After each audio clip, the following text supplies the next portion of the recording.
Bienvenue dans le podcast de l'initié de la bourse, la rubrique boursière du magazine Trends Tendance. Tous les mercredis, Pierre-Henri Thomas, journaliste chez Trends Tendance, vous propose un aperçu de l'actualité des marchés financiers. Ce podcast est réalisé avec le soutien de Keytrade Bank, leader incontesté du trading en ligne en Belgique.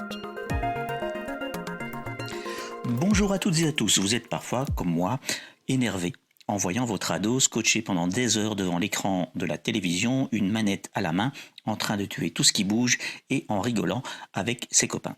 C'est que le gaming, le secteur du jeu vidéo, est devenu une industrie à part entière et qu'elle commence à peser non seulement sur les nerfs des parents et sur les bandes passantes des opérateurs télécoms, mais aussi dans les marchés financiers. Quelques chiffres. Le marché total des jeux pesait 150 milliards de dollars l'an dernier. Il devrait atteindre 260 milliards en 2025, soit un taux de croissance annuel proche de 10%, ce qui est pas mal. Le secteur comprend un vaste écosystème d'entreprises. Cela va des pure players qui développent des jeux et des logiciels, comme le français Ubisoft, qui affiche un chiffre d'affaires de 1,3 milliard d'euros, aux fournisseurs de matériel comme Nvidia ou AMD, ou aux constructeurs de consoles de jeux comme Nintendo, Sony ou Microsoft. Mais cela concerne aussi les opérateurs de plateformes e-sports, les spécialistes de jeux sur le cloud et le streaming, comme par exemple Amazon.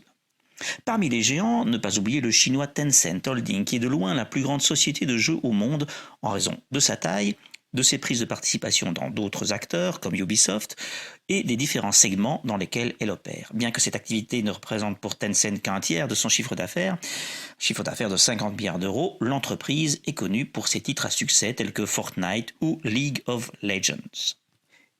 Les ventes de jeux ont longtemps été la principale source de revenus du secteur, mais de nombreux jeux sont également proposés gratuitement. Et ces jeux gratuits représentent plus de 80% des revenus globaux. C'est lié à la croissance de ce qu'on appelle les microtransactions.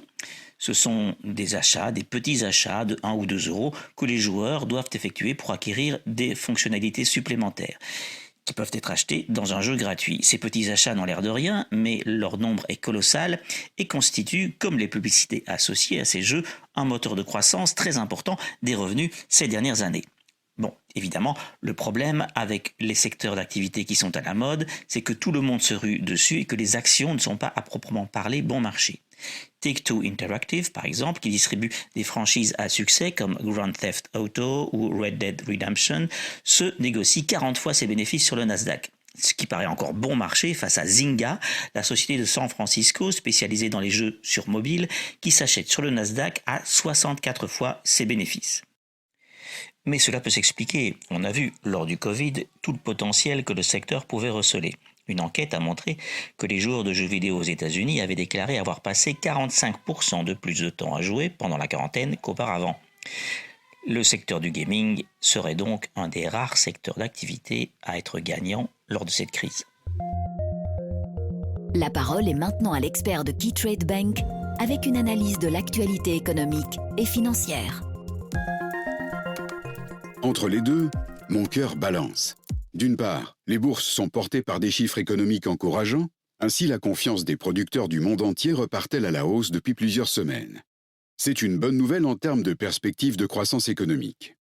D'autre part, la crainte d'assister à une seconde vague de l'épidémie est toujours prégnante, surtout en Amérique du Nord et du Sud, où la mortalité reste élevée, ainsi que dans quelques régions d'Allemagne, à nouveau confinées. Tout cela explique que les bourses ne sachent plus très bien à quel sein se vouer ces derniers jours. Quelques stratégistes affirment, en outre, craindre une correction en été. Comment, dans ces circonstances, l'investisseur peut-il garder la tête froide ? Quels indicateurs peuvent-ils l'aider à évaluer les risques inhérents à son portefeuille ?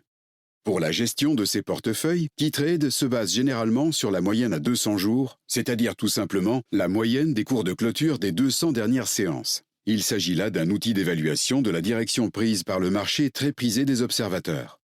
Si, par exemple, l'indice Eurostoxx 50 dépasse sa moyenne à 200 jours, Keytrade reste pleinement investi pour profiter de la tendance. A l'inverse, si l'indice est inférieur à cette moyenne, comme c'est le cas aujourd'hui, Keytrade opte pour une position légèrement plus défensive et prudente. Cette approche défensive peut consister à intégrer un peu plus de liquidité ou d'or en portefeuille pour tenter de maîtriser les pertes. Bienvenue dans la seconde partie du podcast de l'initié de la bourse. Parlons maintenant un peu de Tesla. Tesla est l'une des actions les plus performantes du premier semestre. L'action a franchi en moment même la barre des $1000 et la capitalisation boursière du groupe dépasse les 180 milliards de dollars, soit davantage que Toyota ou Volkswagen. Tesla est le constructeur automobile qui a maintenant la plus forte valeur boursière au monde. Vraiment étonnant lorsque l'on considère que de manière générale, le secteur automobile a été touché de plein fouet par la crise et lorsque l'on voit les volumes des ventes de Tesla. Face aux 10 millions de véhicules vendus par Toyota, Tesla prévoit de livrer cette année 500 000 voitures. Et encore, les analystes tablent prudemment sur une moyenne d'environ 400 000. Mais la diffusion de bonnes nouvelles, savamment orchestrée par le charismatique patron de Tesla, Elon Musk, est beaucoup plus importante pour le cours de l'action. Parmi les bonnes nouvelles, on peut citer 2 plus grandes capacités de production qui devraient arriver en Chine, en Europe, une nouvelle usine qui devrait être construite aux États-Unis, et puis Tesla a dans ses cartons de nouveaux projets de véhicules, un roadster, un camion et un pick-up aux lignes résolument futuristes. Et puis, Tesla pourrait aussi intégrer l'indice Standard & Poor's 500, ce qui générerait de nouvelles vagues d'achats forcés de l'action. Côté finance, ce n'est toutefois pas encore cela. Le cash flow est négatif, moins 900 millions de dollars au premier trimestre, et face à une trésorerie de 8,1 milliards de dollars, la dette totale du groupe dépasse les 15 milliards de dollars.